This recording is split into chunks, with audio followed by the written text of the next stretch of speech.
চীন তাদের সবচেয়ে দ্রুতগতির ম্যাগলেভ ট্রেনের মাধ্যমে নতুন এক বিশ্ব রেকর্ড করেছে। মাত্র 2 সেকেন্ডে ট্রেনটির গতি উঠে যায় ঘন্টায় 700 কিলোমিটারে, যা এখন পর্যন্ত সুপার কন্ডাক্টিং বৈদ্যুতিক ম্যাগলেভ ট্রেনের সর্বোচ্চ গতি হিসেবে স্বীকৃতি পেয়েছে।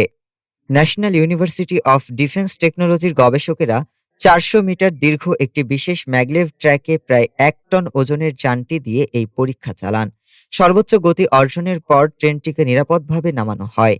পরীক্ষার ভিত্তিতে দেখা যায় ট্রেনটি চোখের পলকে দৃষ্টির বাইরে চলে যাচ্ছে, পেছনে রেখে যাচ্ছে হালকা কুয়াশার রেখা।